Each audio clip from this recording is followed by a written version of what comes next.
Muito bem, vamos lá, vamos aos fatos. Falta mais ou menos um mês para a prova do Enem. E diante disso, a maioria das pessoas já começa a surtar. Já começa a se perguntar assim, ai meu Deus do céu, o que eu vou fazer? Como é que eu devo estudar nessa reta final? E mais do que o nervosismo natural daquele candidato que está estudando, às vezes já está um ano se preparando para a prova, existe uma outra coisa que é um problema, né? A esperteza de muitos cursos, donos de cursinho, etc., que vão pegar agora e vão fazer os tais projetos de reta final, desafios de reta final. Muitas vezes vão querer cobrar uma fortuna de você para te entupir de teoria e você, depois de um mês estudando com eles lá no tal projeto milagroso deles, descobre que, na verdade, você saiu sabendo tanto quanto sabia antes, né, e só gastou um dinheirão. Então, nesse vídeo aqui eu quero falar para você qual é a minha visão do que um estudante deve fazer numa reta final, seja de um concurso difícil, de um vestibular, do Enem, se quer ter uma nota muito boa. E para que você entenda, né, qual é o sentido desse vídeo aqui, eu quero contar para você o que eu fiz, por exemplo, na reta final do CFO-CBMERG, quando eu fui aprovado em primeiro lugar. O que eu fiz nessa reta final? Nada diferente do que eu vinha fazendo antes. A minha reta final foi absolutamente igual ao que eu fiz desde o primeiro dia de estudo.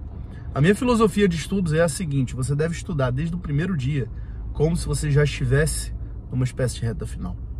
Você não deve fazer uma distinção entre o tipo de estudo que você vai fazer na reta final e o estudo que você vai fazer desde o dia 1.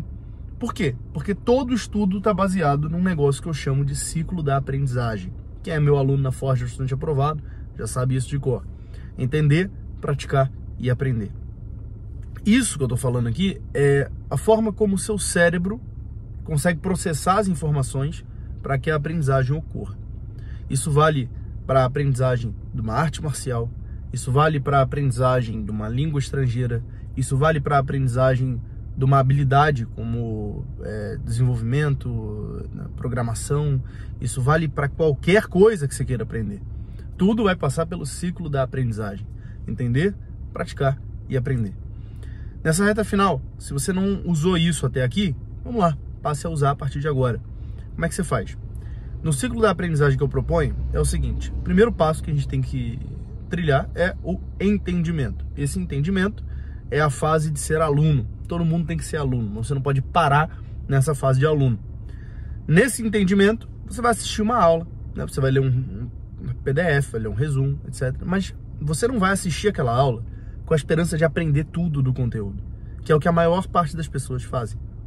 Muita gente assiste uma aula e pensa, agora que eu assisti a aula, eu tô pronto para a prova.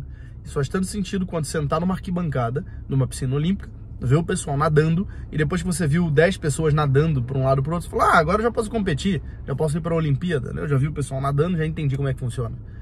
Aquela sensação do, entendi, que você tem quando assiste uma aula, é só o primeiro passo que você vai dar na aprendizagem. E aí que está o grande problema do nosso sistema educacional, que é todo pautado somente nessa primeira fase. É um sistema todinho feito de assistir aula, copiar caderno, assistir aula, copiar caderno. Os cursinhos preparatórios pegam e reproduzem essa modalidade de aprendizagem, que não é aprendizagem coisa nenhuma, é um mero entendimento, e muitas vezes cobram rios de dinheiro de você para que você simplesmente faça isso, que você fique tendo mais teoria e copie mais coisas no seu caderno. Coisas essas que depois você nem consulta, você pega o caderno e joga fora. Depois do entendimento, vem a prática. Como é que é essa prática? É qualquer prática? É prática de questão de prova? Não pode ser. Veja, você acabou de entender a lógica da natação. Você já vai ser jogado num mar revolto, num mar com corrente de retorno? Não, né? Você acabou de entender como é que faz para nadar. Primeira coisa que você faz, cara, normalmente você começa a nadar com o quê? Pega aquele macarrão, né? Segura assim, vai bater nas perninhas. Acabou de entender como é que faz para andar de bicicleta. O que você faz? Você anda com as duas rodinhas. E como é que é o crescimento da prática? O crescimento da prática, ele é escalonado. Primeiro você tira uma rodinha da bicicleta. Primeiro você tira uma boia do braço. Aí você começa a treinar, né, com aquele novo grau de dificuldade. Depois você tira outra rodinha, né, e você vai caindo. E cada vez que você tira uma rodinha, você cai, mas você entende uma outra coisa, você entende como é que se equilibra novamente. E assim faz. O estudo para o Enem para que você tire uma boa média no Enem, ele vai ter que passar por essa mesma lógica. Você vai tirar a rodinha aos poucos. Então você não acabou de assistir uma aula e você já vai fazer as questões lá do Enem mais difíceis, né? Você acabou de assistir a aula, você vai fazer questões de aplicação daquele conteúdo que você acabou de entender.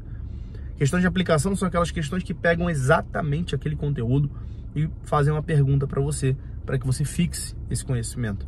São como as questões que você encontra em livros didáticos, por exemplo. Depois dessas questões de fixação, você vai para questões fáceis, de concursos, de vestibulares, né? E aí vai para as questões médias, e aí você chega nas mais difíceis. Mas é um processo, é um passo a passo. E é essa prática que leva você à aprendizagem. Mas note, por que é um ciclo? Porque quando você aprende, por exemplo, você aprendeu ali no nível de fixação, no nível mais fácil, de aplicação daquele conteúdo. Já não tem mais dúvida nisso. Você acabou de entender novas coisas, né? E você desbloqueou novas modalidades de entendimento. Muitas vezes os conteúdos, eles são como que fases de um jogo. Para você chegar na terceira fase, primeiro você tem que passar pela segunda. Então muitas vezes, para você conseguir entender ecologia lá na biologia, você tem que ter entendido algo ainda aí da fotossíntese, tem que ter entendido algo, né, das relações taxonômicas, tem que ter entendido algo lá da parte do estudo da botânica, do estudo da fisiologia, para você poder chegar a compreender de forma mais clara, né, a bioquímica. Então veja, um conhecimento vai permitindo o entendimento de novos conhecimentos e vai permitindo também o aprofundamento da sua compreensão naquela área de estudo mesmo. Você tem que notar isso. Muitas vezes você faz uma questão, quando você acaba de estudar física pela primeira vez, acabou de estudar um conteúdo aqui de cinemática, e você vai fazer uma questão, você só consegue fazer aquelas questões que são a aplicação imediata da fórmula. Mas se você fizer 30 questões dessas, assim, de aplicação imediata da fórmula, você começa a perceber certas coisas que antes você não percebia. Você já não usa a fórmula de uma forma muito travada, muito como se aquilo fosse uma coisa de outro mundo. Você já usa sem nem pensar muito. Então você já consegue começar a brincar, né, com a fórmula e fazer certas articulações matemáticas, já consegue fazer questões que exigem um pouco mais de você, que misturam aquele conhecimento com outro, né, um conhecimento ali de movimento uniforme com depois uniformemente variado. Você consegue misturar as coisas. Isso é o estudo de reta final que funciona, que deveria ter sido o estudo que você fez desde o início. É isso que eu quero dizer quando eu falo para você que você deve estudar todos os dias como se fosse o último, porque não tem diferença do estudo faltando um mês para a prova e o estudo que você faz desde o início do ano. Todo estudo é pautado nisso. É somente assim que você aprende de verdade aquilo que você estuda. E se você não aprender de verdade, se você só tentar decorar meia dúzia de coisas para chegar lá na prova do Enem e tentar ter um resultado, você vai ter uma péssima notícia, porque, convenhamos, uma prova de 180 questões que cobra os assuntos do ensino médio inteiro, não dá para decorar coisa para chegar lá e tirar uma nota. Não é igual provinha da escola que você fazia, né? Você precisa dar um passo a mais. Precisa querer aprender de verdade e ter um conhecimento possuído que permite que você articule os diversos conhecimentos para poder chegar lá e fazer as questões muito bem. Então, um mês. Experimente fazer dessa forma. Pare de cair nos papinhos mirabolantes, pare de cair nessas promessas milagrosas e faça com que esse um mês seja um mês de aprendizado real.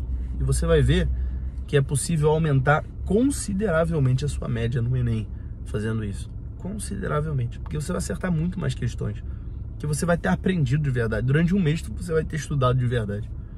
E se você nunca estudou de verdade na sua vida, você já cansou de ser aluno que só fica decorando coisa e quer se tornar um estudante digno da sua aprovação, quer se tornar um estudante aprovado, eu te convido a conhecer minha Forja do Estudante Aprovado.